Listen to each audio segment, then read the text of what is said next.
this rather fascinating diagnosis. Not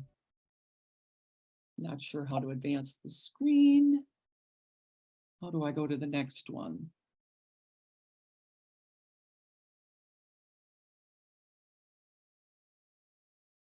Okay, I have no disclosures. I do want to let the audience know that the content of this presentation is more thoroughly summarized in an article I wrote that was published by Actus Scientific Neurology. So if you're interested, I encourage you to look that up. It is an open access journal.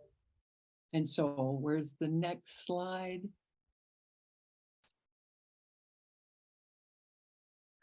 Psychogenic non-epileptic seizures. So the basis for the diagnosis is the absence of an epileptiform discharge on the ictal VEEG. This is considered proof that the seizure is not epileptic, and thus it presumably has a psychological origin. The International League Against Epilepsy, their PNES task force, present that most PNES are thought to be responses to internal or external triggers perceived as threatening or challenging. These are presumed to be an involuntary expression of emotional distress, i.e. not consciously feigned.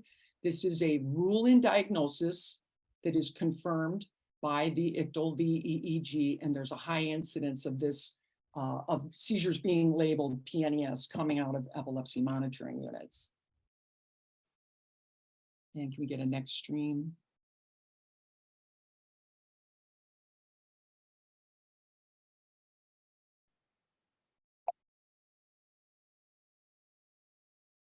The origin of psychogenic seizures are presumed to be psychological. Essentially, this has an, it's based on a Freudian concept, hysterical underpinnings, factors that could contribute to the emergence of these psychogenic seizures are ubiquitous in the human condition and very nonspecific.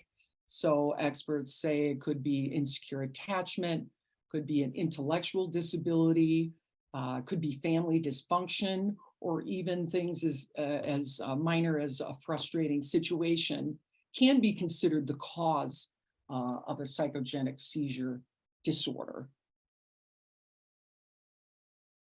And I apologize, I do not know how to move to the next screen.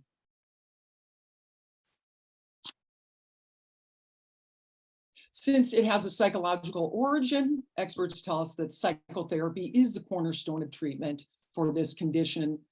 They say the seizure is just the tip of the iceberg, and that improvement will require, may require extensive psychotherapy to figure out what the psychological distress is and to resolve that conflict or that issue. That theory also posits that seizure remission rests on what can often be time-consuming psychological excavation and intervention.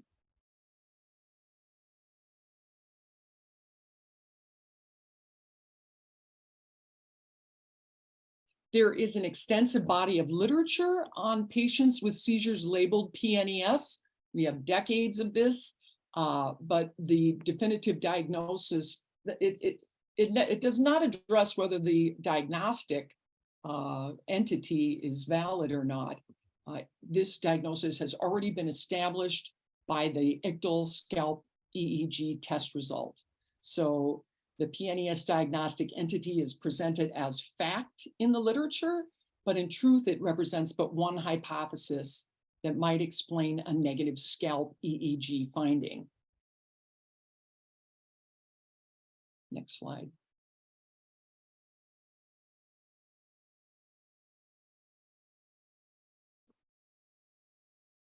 And the literature shows that seizures labeled psychogenic and epileptic seizures are clinically indistinguishable. This is clear. This is cited by multiple experts in the field.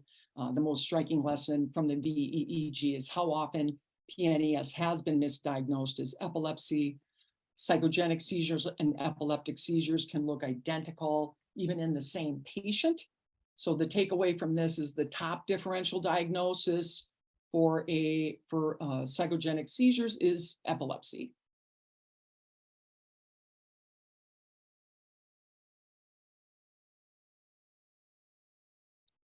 And the literature shows that seizure patients and comorbidities as patients with epilepsy. The condition is just as disabling.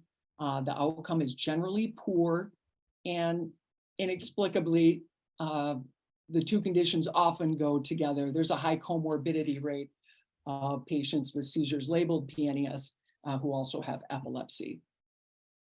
Next slide, please.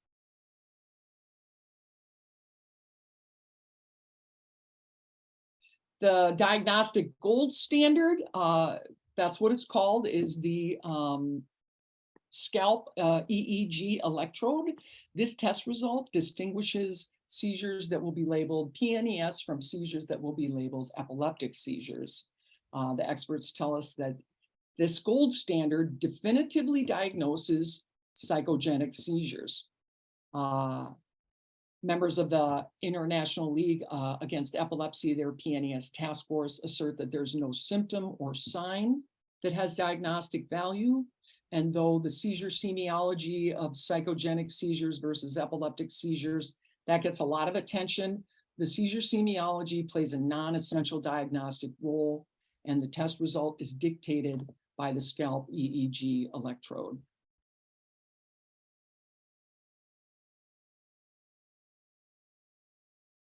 Next slide, please.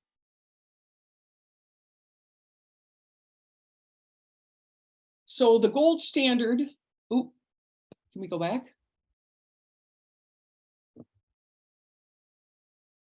So the gold standard for distinguishing psychogenic seizures from epilepsy is admittedly fallible. Members of the PNES task force acknowledge the limitations of this test and the importance of avoiding serious diagnostic errors.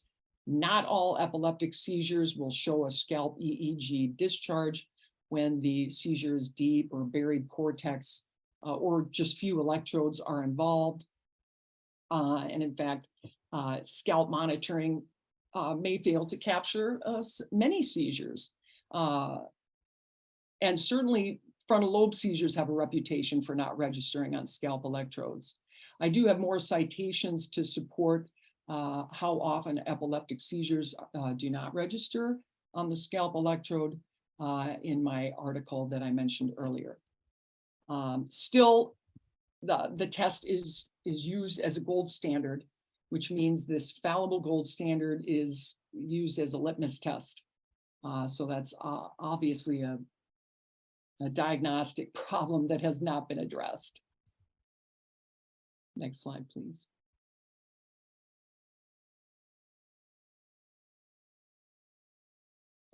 Frontal lobe seizures in particular, the literature shows have a reputation for not registering on scalp EEG electrodes. In one study looked at simple partial seizures in 7 subjects, 6 of 55 seizures were detected with scalp electrodes compared to 61 of 68 with these subdural electrodes. In another study, 10 patients with scalp negative EEGs showed epileptiform discharges on depth electrodes. Bottom line, a frontal lobe epileptic seizure that is not close enough to register on the electrode will not register on the electrode. That does not make the epileptic seizure psychogenic. Next slide.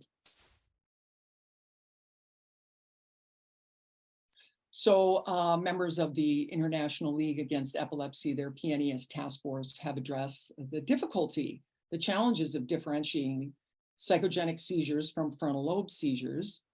As we hear a quote, the closest test to a biopsy for distinguishing epilepsy from PNES would be intracranial monitoring.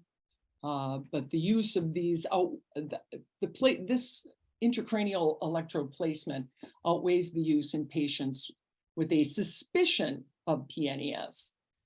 They do admit that in the absence of definitive confirmation of the diagnosis, there's no way to prove that the PNES diagnosis is correct, even when there is a high degree of certainty. Without intracranial monitoring, there's no way to prove the seizure is not an epileptic seizure of a frontal lobe origin. Years ago, when the scalp yield was negative, experts agreed that intracranial monitoring was important to localize presumed frontal lobe seizure origin, but now PNES is the rule in diagnosis. Next slide, please.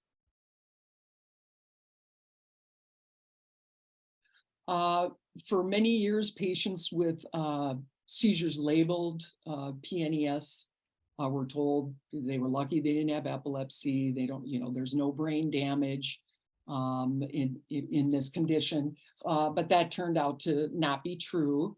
The literature does show that there is pervasive brain pathology in patients with seizures labeled PNES, just like patients with epilepsy. There are structural alterations, and both epilepsy and the condition known as PNES are recognized network disorders. Structural alterations anywhere in the cerebral cortex can result in leptogenesis. This evidence of neurologic disease is dismissed by PNES investigators who claim there's no clear link between particular types of structural lesions and PNES. Next slide, please.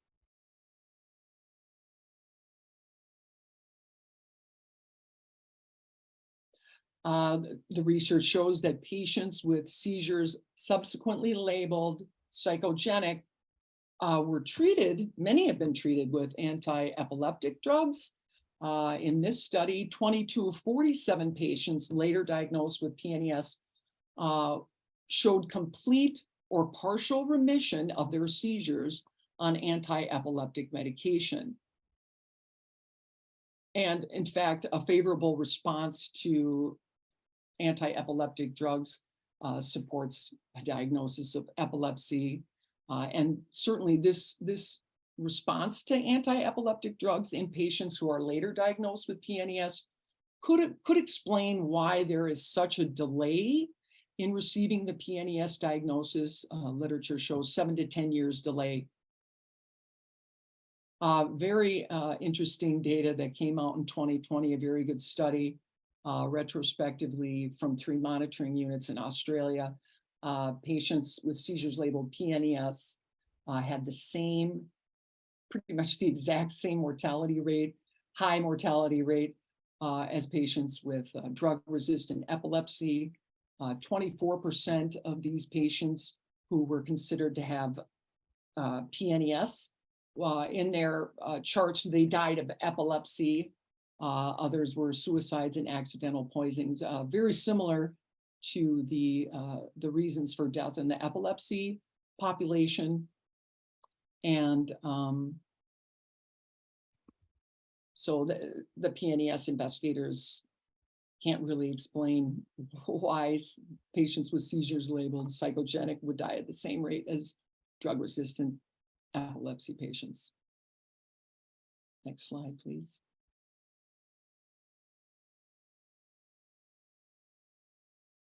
Oh, we went backwards.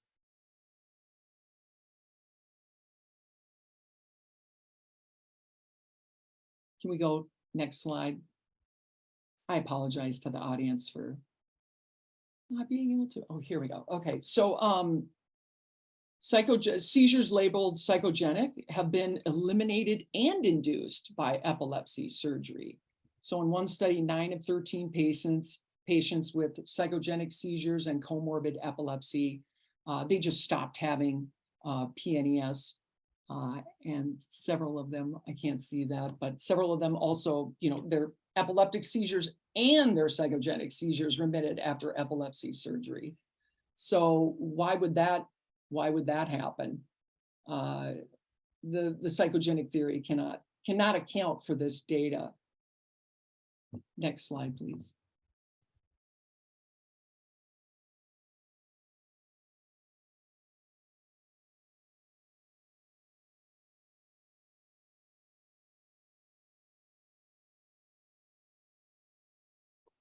Next slide, please. Okay, here we go. Traumatic brain injury, interesting. A significant risk factor for the development of epileptic seizures and seizures labeled psychogenic. And interestingly, the post-traumatic epilepsy is more likely to be drug resistant. That resistance to anti-epileptic drugs is considered a sign that the seizure may be psychogenic. So we can see that not all epileptic seizures respond to anti-epileptic medications either. So a history of head injury is common in patients with seizures that are labeled psychogenic. Next slide, please.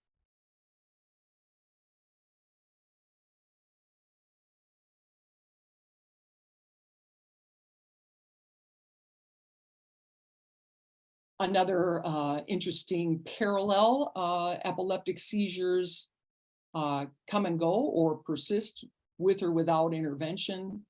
The spontaneous remission of epileptic seizures occurs in a spontaneous proportion of untreated epilepsy patients. So the natural progression or the natural incidence shows us that it's quite variable and often just remits or disappears on its own in epilepsy. Next slide, please.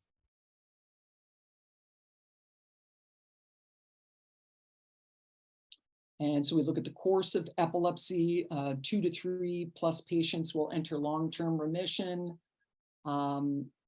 Long-term population studies show that the outlook is very good for the vast majority of people with new onset epilepsy. Most will become seizure-free on or off drugs. And then there's another important minority has drug-resistant epilepsy. Next slide, please.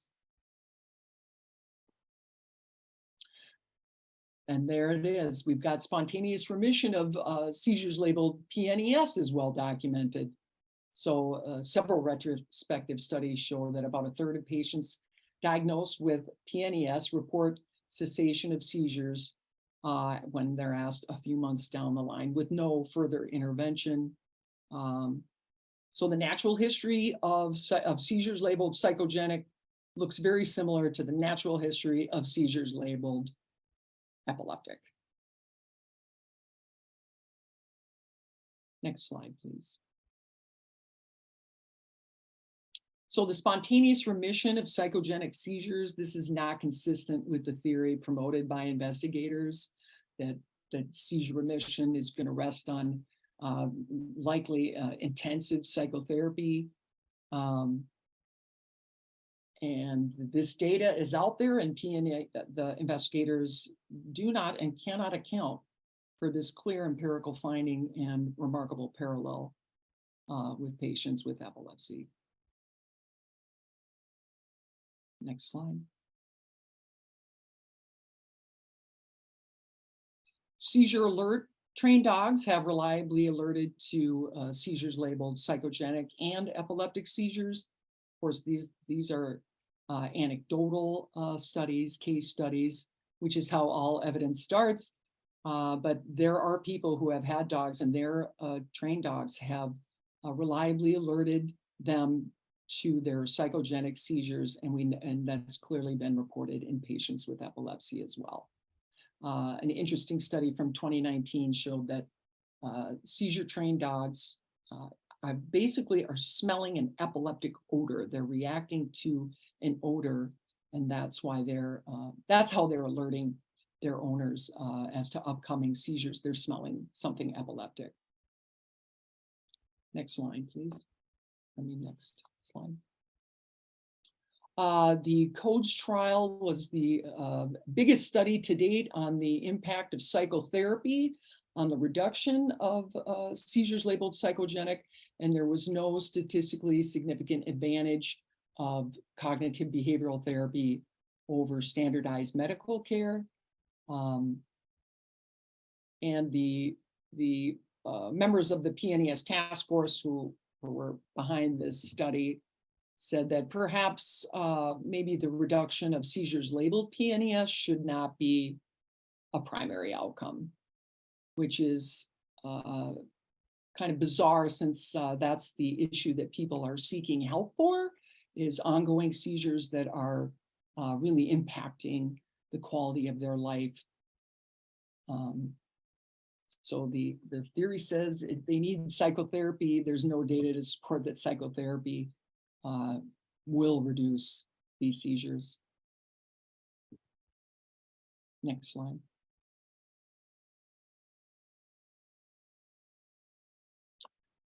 In response to the epidemiological studies that showed no discernible trauma or stressor in patients with symptoms labeled psychogenic, the experts said, well, the conversion hypothesis that intrapsychic distress is unconsciously converted into somatic symptoms is unproven.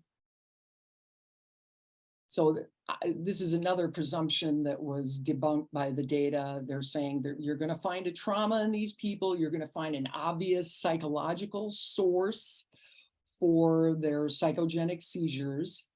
But since the data didn't show that, they argued that psychogenic should be replaced by functional. Even though the nomenclature has changed, the underlying theory and hypothesis that these spring from a psychological cause or mechanism, it remains the same. So it's the same theory, it's just a different name.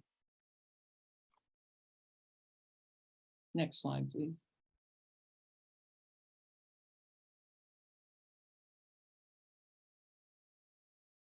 And in defense of their position that psychogenic should be replaced with functional, the experts inadvertently exposed their fallacious reasoning. They argued that the presumption of a psychogenic etiology entails a circular reasoning that is scientifically unfalsifiable. They said the proposed psychogenic etiology is poorly defined and not supported by the evidence. So in other words, the poorly defined psychogenic hypothesis that still underlies the now functional diagnosis is not valid or supported by the empirical data. Next slide, please. Factitious disorder. So this is patients who exaggerate or lie about a medical condition. They are, in contrast to malingerers who are fabricating symptoms for a clear secondary gain. The motivations of patients with factitious disorder are obscure, but it's usually some kind of psychological attention-seeking need. Simulation is central to their emotional life. There can be dramatic, far-fetched stories and extreme self-report. When it gets really extreme, it's labeled pseudologia fantastica. These patients, you'll see evidence of deception, clear inconsistencies. The person will say, I can't walk. When somebody's not looking, you can peek in the room and they'll be walking across the room. So these patients obviously are feigning, and they obviously don't have a genuine, at least the medical conditions they're purporting to have. Deceptive falsification of neurologic symptoms warrants a diagnosis of factitious disorder, not conversion disorder, which is considered to be unconsciously generated symptoms. Intentionally feigned seizures will produce a negative ICTL V EEG. Next slide, please. The literature shows that a long-standing conflation of intentional feigning with psychogenic disorders, but the two are different. With psychogenic, it's unconsciously generated. With factitious disorders, it's intentionally feigned. So factitious disorder is a differential diagnosis from a psychogenic condition. They cannot be a comorbidity because they're mutually exclusive. And I can see in the literature, you can look at these examples, that patients with multiple episodes of pseudostatus epilepticus, self-poisoning, dramatic presentations in scanners or during consultations, all these clinical markers point to a factitious disorder, not a psychogenic condition, but that you can see that PNES are an unconscious manifestation of psychological distress, but experts still think that there's a portion of people that are consciously feigning these symptoms, and they give them the same diagnosis of conversion disorder, which it just shows that the field is conflating factitious with psychogenic disorders. Next slide, please. So the epileptic hypothesis, meaning the reason that there is no epileptiform discharge on a scalp electrode, the PNES experts have asserted, well, that's proof that it's a psychogenic seizure. But the data shows that many epileptic seizures do not register on scalp electrodes, and that the epileptic hypothesis seamlessly accounts for all of the empirical data, whereas the psychogenic hypothesis explains nothing but a negative ictal VEEG. The literature tells us that psychogenic seizures are simply epileptic seizures that did not register on scalp electrodes in epilepsy monitoring units where PNES is a rule in diagnosis. The psychiatric entity known as PNES is a hypothetical construct that does not exist beyond speculation, and the PNES patient population consists primarily of patients with epilepsy and factitious disorders.